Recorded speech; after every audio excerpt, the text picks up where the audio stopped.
Those of you that follow me know that I've been saying for many, many months that Mamdani is a pure communist and that it wouldn't be long before they started seizing property. This is what communists do. They take your property. Everybody laughed at me. They thought, no, he's not going to do that. He's going to have to govern. He's going to have to make everybody happy. He's going to follow the rules. No, this is a communist that wants basically international law. Now, his director of housing, get this. She says that the concept of private property has ended. She said, we're going to change the relationship between white people and their property. Basically, if you own a property, well, you no longer really own it. The city owns it, and you just happen to be there as the landlord or the inhabitant, but you can't sell it. You can't do anything with it without our approval. She says, we're going to have a different relationship to property than the one with we currently have. And she said, this is primarily a white person's problem. This is unbelievable. And we are going to transitioning to treating it as a collective good and towards a model of shared equity will require that we think about it differently.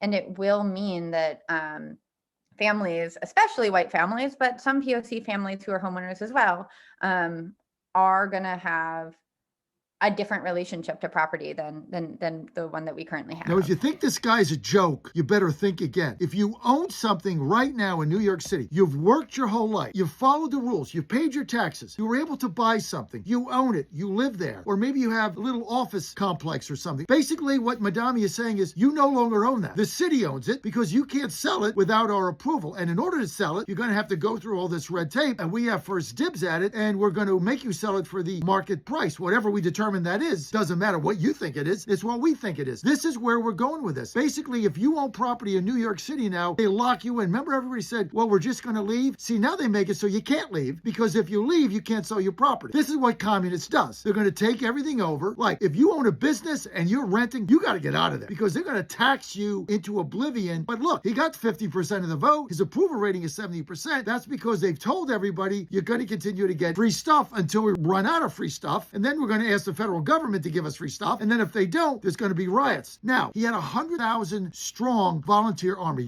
Think about that in New York City. How do you get 100,000 people to volunteer for anything? Now they've got left-wing billionaires partnering with them to fund NGOs to get this 100,000 volunteer army back in operation. They're activists, and they're going to pay them. You think this is a joke? This guy is going to take this city over. He's going to seize the properties. This is going to be the communist enclave right in New York City, and everybody's just standing around waiting for something to happen. What's going to happen is you no longer have private property in New York City. Just wait till this thing unfolds. I want your comments, because you know I'm right. Comment here. Follow me on social media at JF Radio Show. Also, share this with all your friends. If you don't share it, we can't get the word out. 2026, I'm going to continue to bring you truth and clarity.